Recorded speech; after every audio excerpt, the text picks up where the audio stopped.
Hey, what's up, Dividend Growth investors? Bonjour, my name is Mike Roux and I'm the founder of Dividend Stocks Rock, and I also have this YouTube channel to help you invest with more conviction so you can enjoy your retirement. And today we are talking a lot about conviction into Canadian banks. I know you love them, I love them too, but wow, they are making it difficult to love them this quarter. We have a lot of things to discuss about the big six, so exceptionally I'm not going to talk about EQ Bank and GoEasy. Actually, they did a lot better, but yeah, so let's get started with year-to-date return, and then you're going to see what I'm talking about. So on one corner, big surprise, my favorite National Bank is up almost 17%, followed by my second favorite Royal Bank up by 11%. And I'm not telling you that they're my favorite banks because they are performing well, but because I love their business model. They have half of their business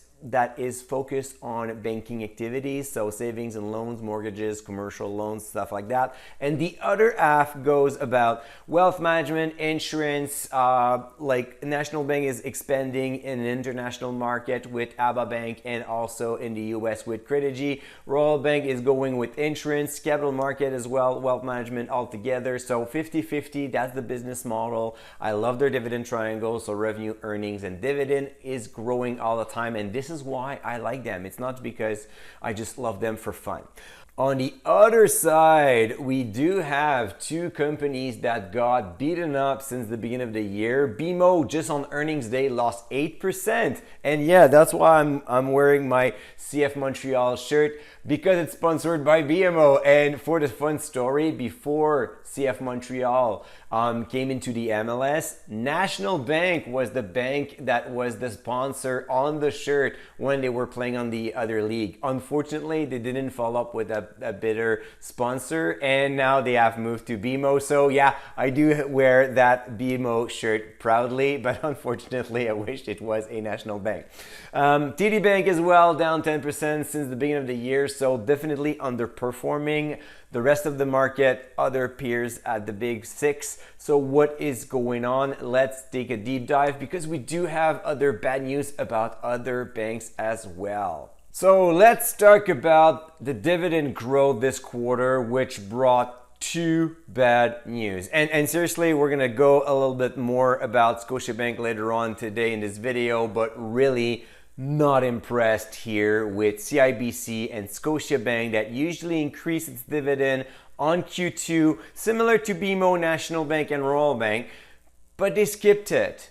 And I'm going to tell a bit more about Scotiabank in a second, because there's a lot of things to talk about this one. But CIBC just kind of like put that under the rug, got not questioned during the earnings call. But I went back and I'm like, yeah, usually they increase their dividend twice a year, in Q2 and in Q4, and then boom, we just forgot about it. So in terms of earnings per share, we can see that it goes from one side to another. BMO was down 10% due to higher provision for credit losses. We're going to see that in the next graph. National Bank, TD, Royal did pretty well actually, between 7 and 9% up. Very strong performance on the three of them. And then for CIBC, it was pretty much stable. It's up 3, but not crazy. In terms of payout ratio, you will see that we go from 43% at National Bank all the way up to 67. See, I was about to say 70%. Scotiabank at 67% decided not to touch their dividend. We're going to talk about it, but yeah, that's not good news. So far, it's setting the table for a pretty bad quarter for BMO, CIBC, and Scotiabank. And actually, we do have pretty bad news for TD as well. So guess what?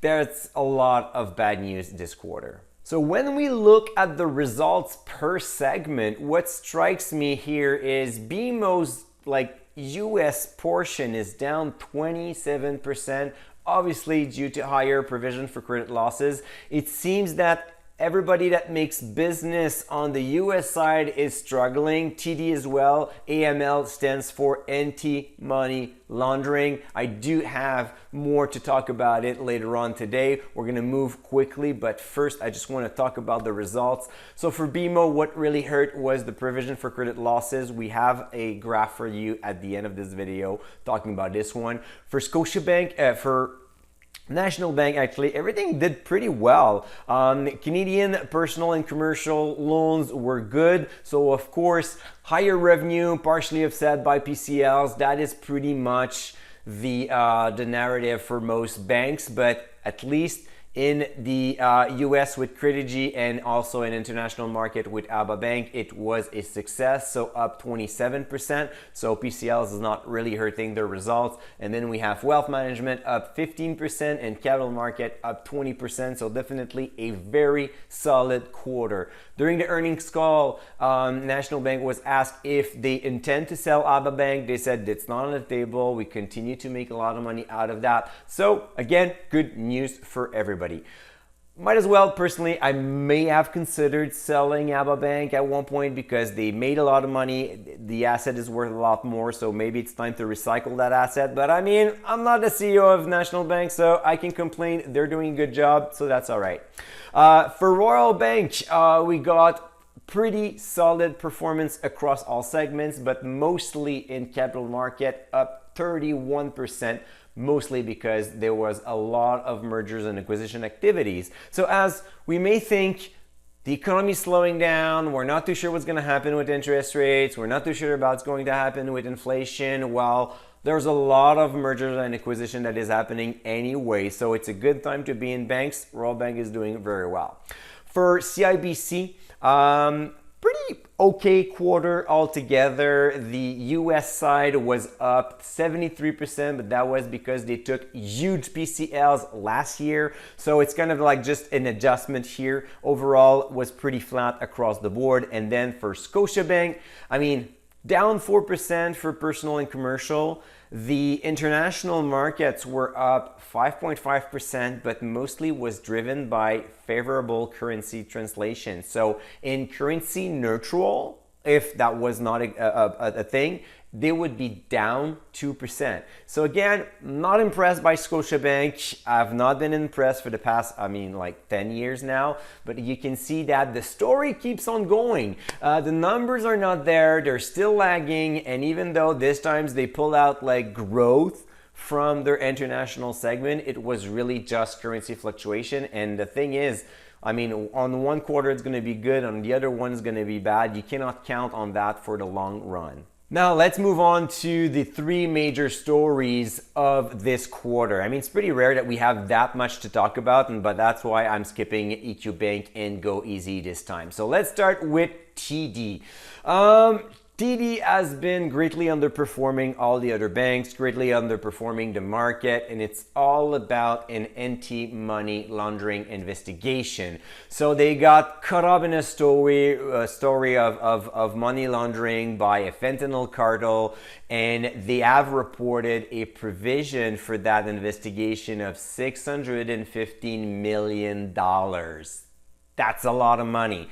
And the worst part of that is it's not done yet. We're not over with this. There is an investigation that is ongoing, but a lot of things could happen out of that. So of course, the first thing that you may think of, there will be a fine to pay. So the fine, $615 million, maybe it's gonna go to $1 billion. We're talking about Canadian money right now. Still, it's a lot. It's not going to kill TD. What I'm more concerned about is what if TD sees their assets being capped in the US. That happened to Wells Fargo not too long ago, where they were not allowed to grow their assets in the US. TD, the main story here and their main strategy is to use their very strong foothold in Canada and then expand to find more growth in the US. If they're not able to do that, that's going to become a pretty boring bank. Again, not gonna kill it, but chances are it may lag the other banks for several years if they are stuck with this. And finally, both credit agencies Fitch and S&P has put TD on a negative watch last week. So saying that they may downgrade their credit rating. So again, that's a lot of bad news, all related to that anti-money laundering. The investigation is to see if TD did enough and were they a victim or they were just too lazy to do the right things. So we don't know what's gonna come out with this story, but at this time, it's not looking good. So yes, TD will continue to be around, but you may have to be patient for a very long time if you have a big holding on this one. So please review this carefully. Next on the disaster story, Scotiabank decided to take a pause. They're working too hard. That's unfortunate, right? So what happened is they just declared their dividend as usual. And then in the earnings call, there's an analyst saying, yeah, well, sir, I didn't see any dividend increase. Usually it happens on Q2. What's going on? And then the CEO answered back, well, you didn't miss anything. We did not increase it, and we actually going to pause the dividend growth policy for 24. We expect to resume it in 25. So a lot of investors told me on Twitter when I was bashing Scotiabank, but I mean, to be honest, not the first time I'm bashing Scotiabank anyway, but they told me, well, Mike, it's a very good yield. It was good management to not increase the dividend at this time. The payout ratio is getting high and they will resume it in 25. All of that is true. However, it is good management to not increase the dividend at this point, because I really think that Scotiabank should put their things in order. But it was very bad management to get to that level, right? And one thing that is freaking me out right now is to think that over the past 10 years, I've been banging that drum where Scotiabank did not report good numbers. I'm not talking about the performance, but I was talking about revenue and earnings growth, dividend growth. Everything was weaker than other banks. And you want to see the result? Well, if you have invested $100,000 in each of those banks, 10 years down the road, plus the dividend that is being added on this graph, well, Scotiabank's at 150. So yeah, you did not lose any money, but all the others are above $200,000 worth of money. I mean, National Bank is close to 400. So let's forget about National Bank for a second. I mean, if you just close your eyes and pick any of the big five but Scotiabank, you would have done better. And it was kind of obvious when you look at the numbers. So please, when you look at the investment narrative of, oh, Scotiabank is the most international one, the most diversified, that's a great story. But then look at the numbers. If the numbers are not good, it could lead to potential downfall, or in this case, you didn't lose any money, but you're making a lot less than any other banks. So just some food for thoughts right now. Yes, they have changed management. Maybe they're gonna turn things around, but I mean, it's about time they kind of like show something that is actually real numbers and not just stories. Finally, we are going to end this video on BMO Bad Results. Yeah, again, very bad quarter for a lot of banks. It was really difficult. So for BMO, what really happened is a much higher level of provision for credit losses. So last year, they had $705 million for Bank of the West, of course, because there was like all those regional banks, liquidity problems, so they took a huge PCL there, a huge provision, but the adjusted provision was $318 million. Now we're up to $705 million, so that drove earnings per share down double digit. Even worse, in my opinion, is when you look in this little red square where you see PCL on impaired loans. So that means that like money that you're going to actually lose because they're not getting any money back on that. It went from 243 million in Q2 of 23 all the way up to 658 in Q2 of 24. So we see the progression from quarter to quarter, but now it's getting a lot higher. So there is definitely some cracks in BMO's underwriting process to give away loans. They also highlighted the fact that the higher interest rates are weighing on business loans, and this is what caused basically the higher PCLs. So in summary, we do have Royal Bank and National Bank that did very well.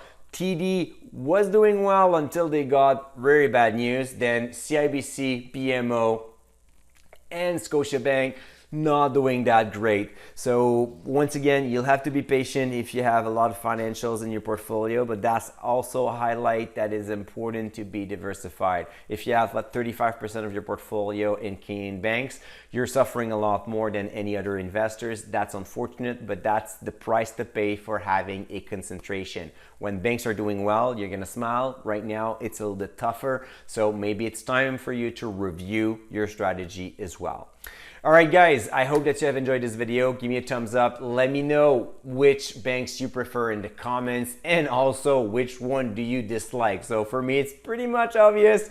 I don't like Scotiabank, but I mean, nothing personal here. It's really about the numbers. When I look at the dividend triangle, I will pick always the strongest one. And actually, if you want to have a complete list of the strongest dividend triangle that there is on the market, both on Canadian and US side, just go in the link description below. There is a place where you can subscribe to my newsletter, and I update the Rockstar list, which is a list of all the companies, Canadian and US, showing revenue, earnings, and dividend growth over the past 5 years. I update that monthly, send it fresh from the oven into your mailbox every month.